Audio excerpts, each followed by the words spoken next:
শুনেছ খুড়ো, ও পাড়ার নগেন কাকা আর পটলের ব্যাপারটা?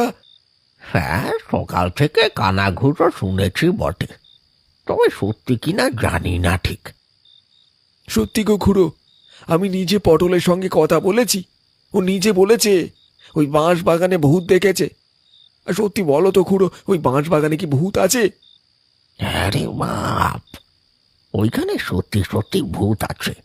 বাপ ঠাকুরদার আমল থেকে শুনে আসছি, সন্ধ্যার পর ওইদিকে গেলে কেউ আর সহজে বাড়ি ফিরতে পারে না। ওই বাঁশ বাগানের রাস্তা দিয়ে যেই যেত তাকেই ভয় দেখাতো। বাহ বাহ বাহ বাহ খুড়ো, তুমি তো দারুণ গল্প বানাতে পারো। ঘন্টাকে বেশ ভালো ভয় দেখাচ্ছ দেখছি। কদিনের ছেলে হয়ে বেশ তো মুখ নাড়ছিস। ওই বাঁশ বাগান নিয়ে কতটুকু আর জানিস?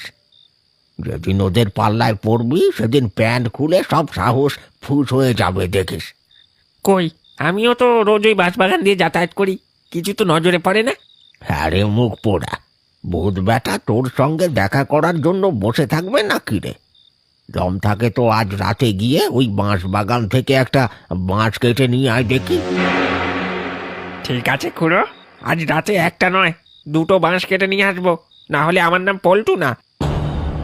কথা শেষ করে উঠে দাঁড়ালো।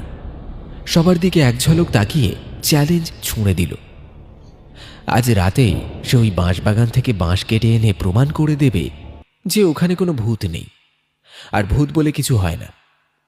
পল্টু হন হন করে ক্লাব ঘর থেকে বেরিয়ে গেল। পল্টুর এই জেদ দেখে হারাধন খুড়ো আর বাকিরা সবাই একে অপরের মুখ দেখাদেখি করতে লাগল। চিন্তার একটা আবছা ছায়া যেন ক্লাবঘরে থাকা সবার উপর ছড়িয়ে পড়ল। ও খুড়ো, কি হবে গো? পল্টু তো হন হন করে চলে গেল জেদ দেখিয়ে।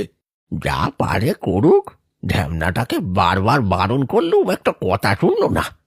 এবার মরবে ভূতের হাতে। গ্রামের শেষ প্রান্তে বাঁশবাগান। ঘন অন্ধকার বাঁশ ঝাড়ের দিকে যেতে ঠান্ডাটা যেন আরো কয়েকগুণ বেড়ে গেল। পল্টুর টর্চের আলোয় শুধু শুকনো পাতা আর আগাছা দেখা যাচ্ছে। সে বাঁশ বাগানের ভেতর প্রবেশ করল। বাঁশ ঝাড়ের পাতাগুলো রাতের বাতাসে এক অদ্ভুত শব্দ করছে।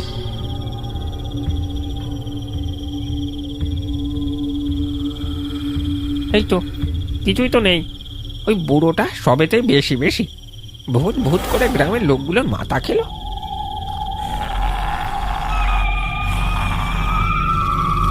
পল্টু একটা মোটা বাঁশের গোড়ায় দা চালালো।